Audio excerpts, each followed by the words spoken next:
এই যে সামনে যে মন্দিরটা দেখা যাচ্ছে, এই মন্দিরটা যে 17 জন সৈনিক শহীদ হয়েছিল তার দের স্মৃতিতে এই মন্দির।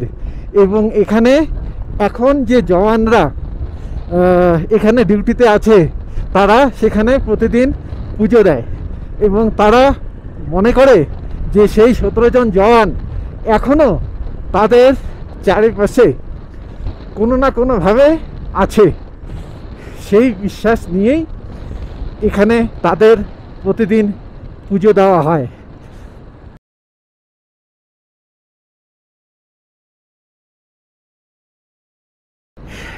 এখন আমরা বুমলা থেকে নেমে আসছি। চারিদিক একেবারে মেঘে ঢেকে গেছে। টেম্পারেচার এখানে আমার গাড়িতে 2 ডিগ্রি দেখাচ্ছে, হয়তো 2 ডিগ্রি বা তারও কম হতে পারে। আর স্নোফল শুরু হয়ে গেছে, অল্প অল্প করে স্নোফল হচ্ছে। চারিদিক একদম কুয়াশায় সাদা, কিচ্ছু দেখা যাচ্ছে না। এদিকে নতুন করে স্নোফল শুরু হয়ে যাচ্ছে।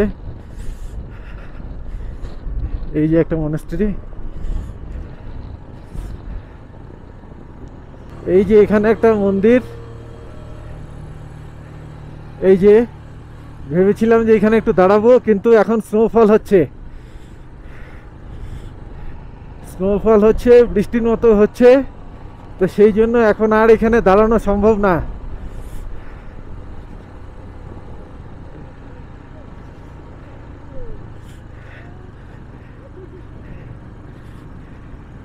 এই এখানে দাঁড়াই, এটা ইয়ে করতে লাগবে।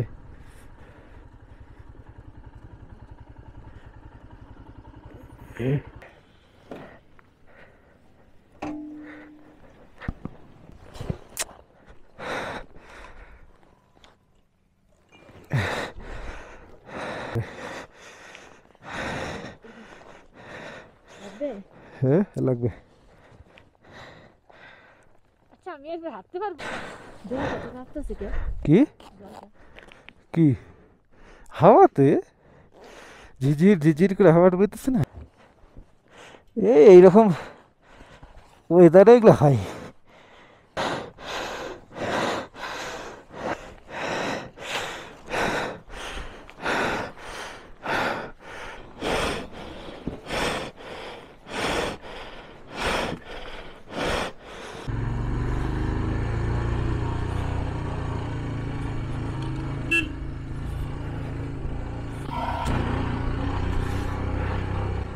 এইখানে চারিদিকে সব বড়, সবাই দাঁড়িয়ে ছবি টবি তুলছে। এদিকটা বৃষ্টি এবং স্নোফল শুরু হয়ে গেছে। ক্যামেরাতে কি দেখা যাচ্ছে জানি না, কারণ হয়তো স্নোফলের এখানে হয়তো ঝাপসা হয়ে যাচ্ছে, লেন্স ফল হচ্ছে। একদম দারুণ। এটা এখন থাকাটা উচিত হবে কি হবে না সেটাই তো বুঝতেছি না। এই যে চারিদিকে স্নোফল, এই যে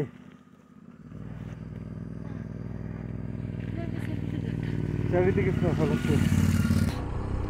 এখানে আমাদের পারমিট জমা নিয়ে নিল এবং এনারা বলল যে সামনে বা নিচে স্নোফল আরও বেশি হচ্ছে।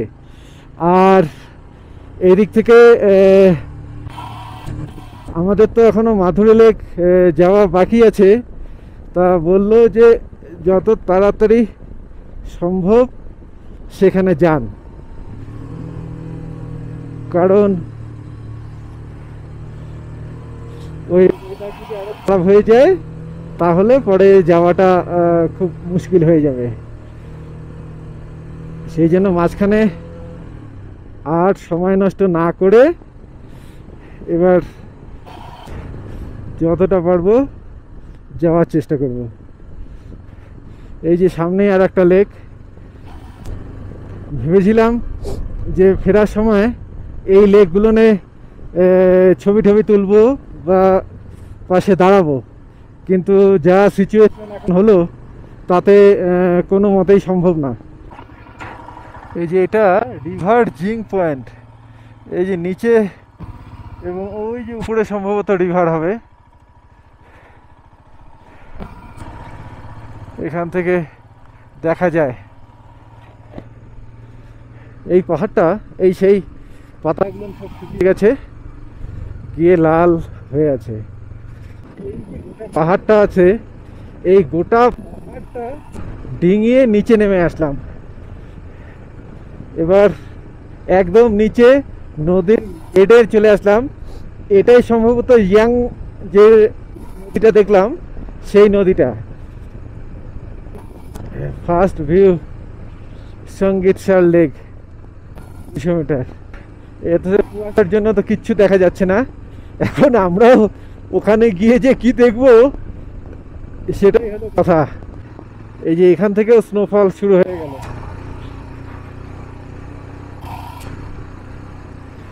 এখান থেকে যেটা দেখালো যে এখান থেকে সঙ্গীতসার লেকের ফার্স্ট ভিউটা পাওয়া যায়।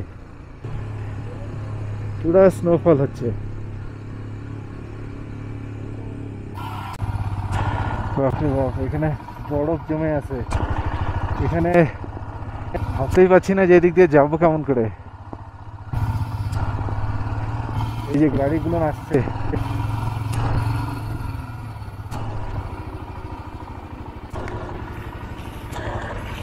वापस घूम के जाओ, यहाँ में पूरा बर्फ है, गाड़ी स्लिप हो रहा, गिरेगा, चोट लगेगा। अच्छा अच्छा, नहीं वही पूछ रहा था मैंने इधर। अभी और इतना स्पीड हो रहा है, आप यहाँ में आ गया, रिटर्न चला जाओ, नहीं तो शाम को ना आपको। अच्छा अच्छा, ओ हाँ, बाइक ले जाओ, सब हाँ हाँ हाँ, हो जाएगा। ओ हाँ हाँ हाँ, hello. Lot of snow, be careful, huh? Just think over, huh? अच्छा अच्छा, नहीं तो वापस से चले जाएंगे। वापस चला जाओ। हाँ हाँ थोड़ा मौसम सफा होने आ जाओ आप। हाँ हाँ, इतना आ रहा है, नहीं तो रात को अपना बाइक छोड़ के जाना पड़ेगा, वो भी गाड़ी नहीं मिलेगा अभी, एक दो ही होगा अभी। अच्छा अच्छा, ठीक है।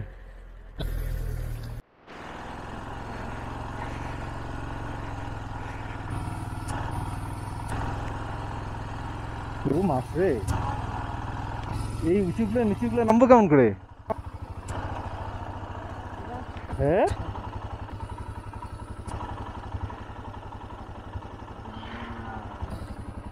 আরে এইখানটা দেখো না, কোনখানটায়?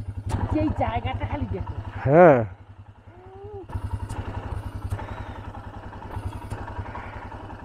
সেই সৌন্দর্য দেখা যাচ্ছে। কিন্তু এই উঠতে পারবো না তো পরে। এই যে খাড়াটা আছে না, তুমি নামে এই মোড়টুকু পার হও, আমি গাড়িটা নিয়ে আস্তে আস্তে আগাচ্ছি।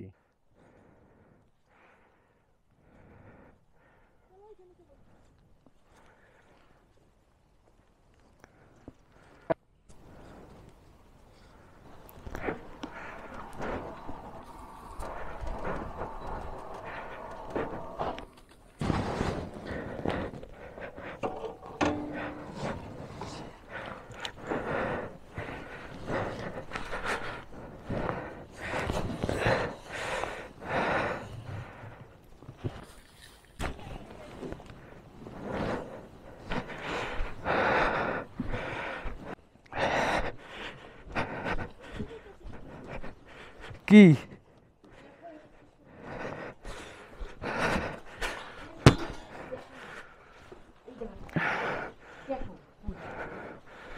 আচ্ছা, হ্যাঁ, ট্রাকের চাকা কিভাবে স্লিপ করছে, আমার মনে হয় না যাওয়াটা ঠিক হবে। এখান থেকে ঘোরাটাই মনে হয় উচিত।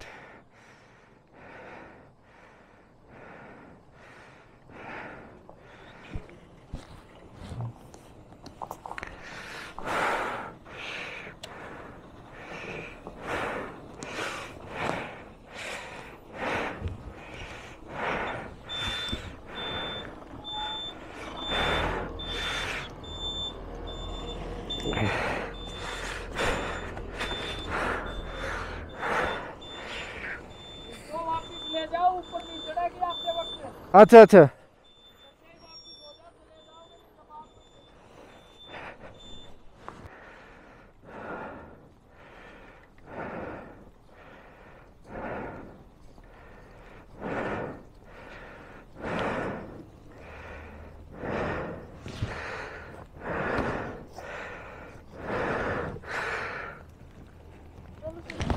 হ্যাঁ, তুমি ইয়ে করবা এবার, চশমা টশমা সব পরো, পরে টানতে লাগবে, ধরতে লাগবে, ধরে ঘুরাইতে লাগবে। দাঁড়া, ওরা বললো যে চলে যান, ওই গেলে ইয়া করতে পারবেন না, উপরে বরফ নাই, এরপর আর ফিরতে পারবেন না।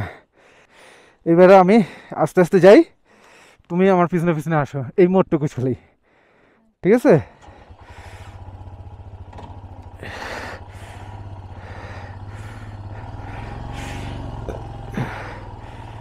আস্তে আস্তে আসো।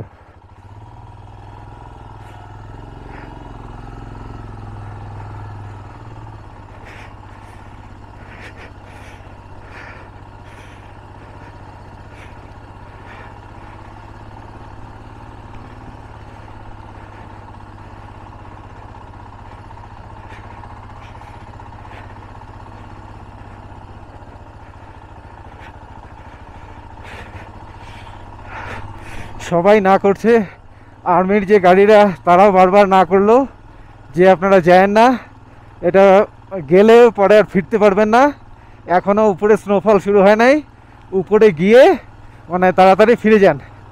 তো সেই জন্য আর রিস্ক নিলাম না, আমাদের অল্প একটুর জন্য মাধুরী লেক থেকে গেল। মাধুরী লেক আর আমাদের কমপ্লিট হলো না। তো আর কি করা যাবে,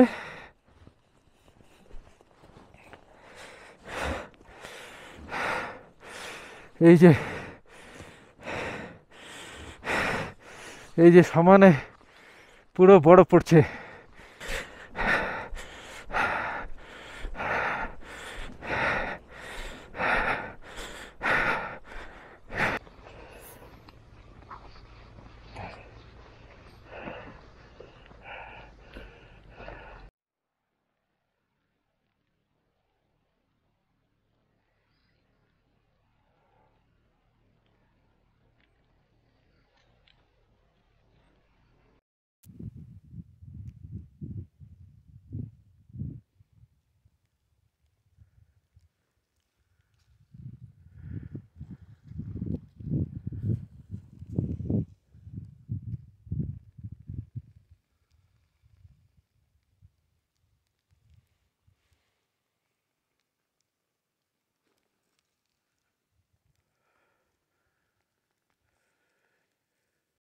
আমরা এখন ওয়াই জংশন ক্রস করে তাওয়াংয়ের দিকে ফিরে আসছি।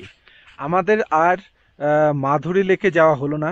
যতদূর অবধি আমাদের পক্ষে যাওয়া সম্ভব ছিল ততদূর পর্যন্ত আমরা গিয়েছিলাম, কিন্তু তারপর ওই দিক দিয়ে যতগুলো গাড়ি নিচ থেকে উপরে উঠে আসছিল বা উপর থেকে যে আর্মিদের ট্রাক যেগুলো নিচে যাচ্ছিল, তারা প্রত্যেককেই আমাদেরকে না করছিল, বলছিল যে আপনারা গেলেও হয়তো আর ফিরে আসতে পারবেন না, কারণ বরফ প্রচণ্ড পড়ে যাবে, এমনকি উপরে বরফ পড়া এখনও শুরু হয়নি, মানে স্নোফল শুরু হয়ে গেছে কিন্তু রাস্তাতে এখনও বরফ জমা শুরু হয়নি, সেই জন্য আপনারা তাড়াতাড়ি উপরে চলে যান। তা যখন বেশ কয়েকজন এই কথাটা বলল, আবার দু একজন ছিল যারা বলল যে এই অল্প কিছু টার্ন আছে, এই টার্নটা যদি আপনারা চলে যেতে পারেন তাহলে হয়তো পৌঁছে যাবেন এবং গিয়ে তাড়াতাড়ি আবার ফিরে আসতে হবে। আর আমিও যেটা দেখলাম যে ওই জায়গাটা একদম প্রচণ্ড স্নোফল হচ্ছিল, তার ছবি তো মানে ভিডিও তো রয়েইছে। ওই অবস্থায় মাধুরী লেকে গিয়ে বিশেষ কিচ্ছু দেখা যেত না, খালি মাধুরী লেকটা যাওয়াই হতো। এবার ফেরার সময় দেখি যে আইসগুলো সব স্লিপ করছিল, যে আর্মিদের ট্রাক যাচ্ছিল সেগুলো সব স্লিপ করছিল, সেই জন্য আর সাহস হলো না যে ওইটা আমি উঠে আসবো কিভাবে। তা সেই জন্য পরে আমরা দুজনে মিলেই সিদ্ধান্ত নিলাম যে আমরা আর মাধুরী লেক যাচ্ছি না। ওখান থেকে মাধুরী লেক বড়জোর 1 কিলোমিটারও হয়তো ছিল না, বাকি যে লোকালরা যারা বলছিল যে অল্প কিছু দূর শুধু আছে, তা মনে হচ্ছে যে 1 কিলোমিটার বা 1.5 কিলোমিটার বড়জোর ছিল।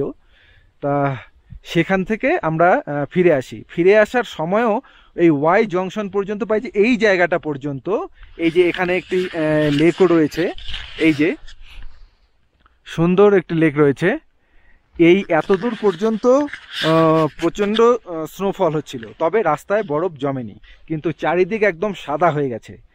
তারপর এখানে এসে এই যে রোদ উঠলো এবং আমার হাত তো একদম জমে ছিঁড়ে যাচ্ছিল। আর ওরও আজকে এই যে স্পোর্টস শ্যু পরে আসছে, ওকে রাইডিং শু পরতে বলা হয়েছিল সকালবেলায়, ও পরবে না, যে ওতে অসুবিধা হয়। ও ভাবছিল যে আজকে একটু হাঁটাহাঁটি করে বেড়াবে বা ছবি তুলবে, সেই জন্য ও পরে আসেনি। আর এটা মধ্যে বরফ গিয়ে একদম পা ঠান্ডা হয়ে যাচ্ছে, জমে যাচ্ছে মনে হয়। তা অল্প একটু রোদ্র উঠছে, এখন আবার যে রোদ আকাশ ঢেকে যাচ্ছে, সেই জন্য একটু রোদ পোয়াচ্ছি আমরা। এবার তুমি বলো যে আমরা এই যে আমাদের জার্নিটুকু কিরকম হলো বা কি মনে হলো তোমার? খুব সুন্দর জার্নি, এত সুন্দর, এতটা কষ্ট হচ্ছে, পায়ে জমে গেছে বরফ, তবু মনে হচ্ছে না খুব সুন্দর। যে জার্নির কোনো তুলনা হয় না, সত্যি তুলনা হয় না। চারিদিকে বরফ বরফ বরফ, আর যখন স্নোফল হচ্ছিল মনে হচ্ছে যে আমার সমস্ত কিছু ঢেকে যাবে, তবু আমার এত আনন্দ হচ্ছিল, এখন আনন্দ হচ্ছে, খুব সুন্দর। আমারও খুব ইচ্ছে ছিল যে স্নোফল দেখবার, এবং এই সময়ে স্নোফল পাবো এটা সত্যি যে আমি ভাবিনি। যে কিছুদিন আগে অক্টোবরে সম্ভবত এই দিকটাতে স্নোফল হয়ে গেছিল আমার জানা অনুসারে, তারপরেও হতে পারে, আমার জানা নেই, কেননা অনেকখানি তা বরফ দেখা গেছে, হয়তো হয়েছিল। তা এর মধ্যে স্নোফল হবে আমার কোনো একদমই ধারণা ছিল না। তা কিন্তু ছোটবেলার থেকে তো আমাদের যারা ল্যান্ডে সমতলের মানুষ, তাদের একটা ইচ্ছে থাকে যে স্নোফল হবে, আমরা দেখব। তা আজকে সেই স্নোফলের মধ্যে একটা বিপদ বলতে একটা ক্রাইসিসের মধ্যে আমরা পড়ে গেলাম, যে ওখান থেকে সুস্থভাবে ফিরে আসাটাই তখন একটা বড় চ্যালেঞ্জ হয়ে গেল, কারণ সবাই না করছিল। আর আমারও যে এই জায়গা সম্বন্ধে তো কোনো অভিজ্ঞতা নেই, এবং বরফ কিরকম হবে না হবে কোনো ধারণা নেই। হ্যাঁ, যে গাছ টাছগুলো ছিল সেগুলো সব বরফে ঢেকে যাচ্ছে। তা সেখানে যে কিছুক্ষণ দাঁড়িয়ে তারও যে ছবি তুলবো সেটারও সাহস হচ্ছিল না, কারণ তখনও পর্যন্ত আমাদের ওখানেই রাস্তায় বরফ জমা শুরু হয়ে গেছে। এইবার আমাদের অনেকটা উপরে গোটায় পাহাড় একটা ডিঙিয়ে এ পাশে আসতে হবে, তার ফলে অনেকটা আমাদের চড়াই করতে হবে। তা সেইখানে যদি রাস্তায় বরফ জমা শুরু হয়, তাহলে ওনারা বলল যে আপনাদের তাহলে আজকে বাইক এখানে রেখে যেতে হবে, এমনকি যাওয়ারও হয়তো বেশি গাড়ি পাবেন না, কারণ নিচে বেশি গাড়ি নেই। তা এরকম করে তারা যখন বলল, তখন এই সমস্ত অভিজ্ঞতা বা বাস্তব অভিজ্ঞতা তো আমার নেই। তা কিন্তু তারা নিশ্চয়ই ভালোর জন্যই বলছিল। তার মধ্যে থেকে দু একজনের সাথে এর আগে কোনো স্পটে দেখা হয়েছিল, কথাও হয়েছিল, তারাও বলল যে দরকার নেই আপনাদের যাওয়ার, কারণ ভালোই ফিরে গেলেই ভালো। বাই চান্স আবার পড়ে টড়ে গেলে তখন কে তুলবে, আবার তোলাও কষ্টকর হবে, আপনারা দুজন আছেন। এই সমস্ত কথা চিন্তা করে আমরা ওখান থেকে ফিরে আসি।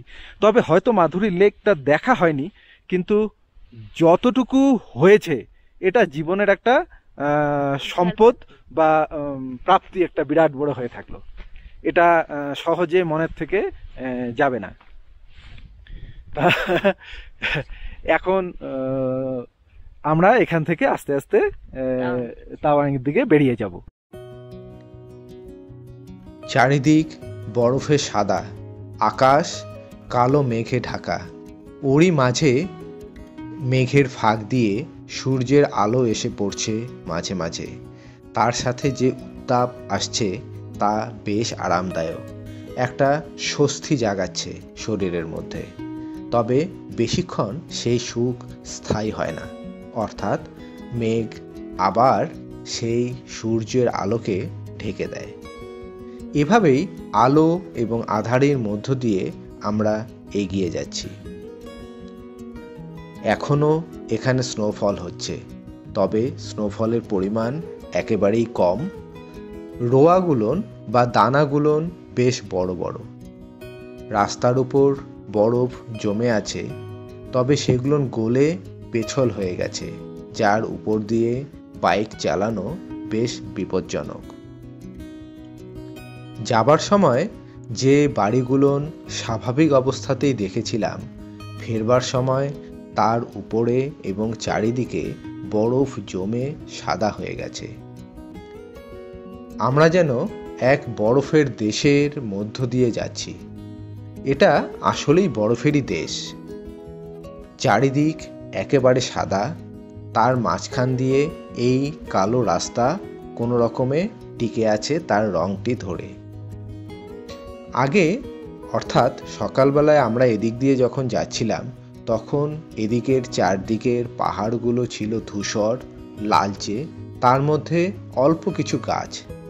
আর যখন ফিরছি তখন চারিদিক সাদা হয়ে গেছে। এ এক অন্য রূপ ধারণ করেছে, দেখে একদম অপরিচিত মনে হচ্ছে।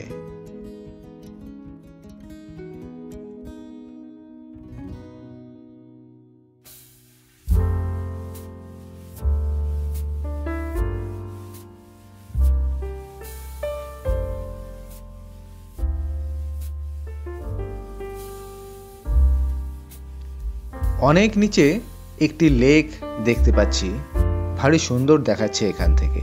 তার চারিদিক বরফে ঢাকা। সেই লেকটি অতিক্রম করে আমরা যখন গেলাম, তখন হঠাৎ করে সামনে দেখতে পেলাম আমাদের সেই পিটিসো লেক। যাবার সময় যার পাশে আমাদের দাঁড়ানোর কথা ছিল, কিন্তু আমরা দাঁড়াইনি। ভেবেছিলাম ফেরবার সময় এর পাশে বেশ কিছুক্ষণ সময় আমরা কাটাবো, কিন্তু এই ফেরবার সময়ও প্রকৃতির এই যে অবস্থা এই মুহূর্তে, তার ফলে বেশি সময় কাটানোর মতো পরিস্থিতি এখন আর নেই। এই পিটিসো লেক তাওয়াং থেকে 18 কিলোমিটার এবং সমুদ্রপৃষ্ঠ থেকে 4640 মিটার উচ্চতায় অবস্থিত। এই লেকটির পুরো নাম পেঙ্গা টেংসো লেক, আবার একে অনেকে পেঙ্গাং টেং সো লেকও বলে। ভারী সুন্দর এই লেকটির ধারে বেশ কিছুটা সময় কাটালাম।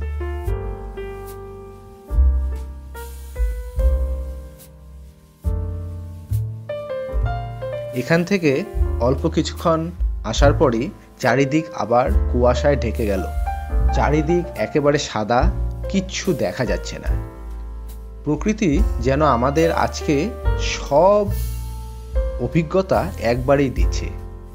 মানে এদিকে যাবার সময় সেই ধূসর পাহাড়ের সৌন্দর্য, তারপরে প্রচণ্ড ঠান্ডা, তারপরে সেই সাদা বরফ, তুষারপাত, চারিদিক বরফে বরফ হয়ে যাওয়া, এখন আবার প্রচণ্ড কুয়াশা, যার মধ্য দিয়ে কিচ্ছু দেখা যাচ্ছে না। এরকম পরিস্থিতির মধ্য দিয়েই আমরা এগিয়ে চললাম তাওয়াংয়ের পথে। কিছু দূর যাবার পর একটি বাঁক পরিবর্তন হতেই পরিস্থিতি কিছুটা পরিবর্তন হলো। এখানে কুয়াশা নেই। এভাবে এরপর কোনো বাঁকে কুয়াশায় ঢাকা, আবার কোনো বাঁকে তুলনায় অনেকটা পরিষ্কার। এভাবেই এগিয়ে চলল বেশ কিছু দূর পর্যন্ত। তাওয়াং থেকে যখন আমরা 9 কিলোমিটার দূরে, তখন আমরা উপলব্ধি করলাম যে এখানে আর বরফ নেই, অর্থাৎ বরফের জায়গা আমরা পার করে নিচে নেমে এলাম। আজ আমাদের সারাদিনে বিশেষ কিছু খাওয়া হয়নি। পথে আর দেরি করতে ইচ্ছে করছিল না, কত তাড়াতাড়ি তাওয়াং পৌঁছবো। যখন আমরা তাওয়াংয়ে পৌঁছলাম তখন ঝিরঝির করে বৃষ্টি পড়ছে। একটা রেস্টুরেন্টে ঢুকে দুপুরের খাবার যখন খেয়ে বেরোলাম তখন বেশ বৃষ্টি। আবার সেই রেনকোট পরে আমরা চলে গেলাম আমাদের রুমে। আজকের সারাদিনে আমরা যে অভিজ্ঞতা অর্জন করলাম তা আমাদের স্মৃতিকোঠায় সারা জীবন মনে থাকবে। আজকের মতো এই ব্লগ এখানেই শেষ করছি। দেখা হবে নেক্সট ব্লগে। ততক্ষণের জন্য টাটা। আমরা এখন ওয়াই জংশনে, চারিদিকে স্নোফল হচ্ছে, চারিদিক সাদা হয়ে গেছে। এই সব দৃশ্য দেখবার জন্য আমাদের চ্যানেলকে লাইক, শেয়ার অ্যান্ড সাবস্ক্রাইব করুন।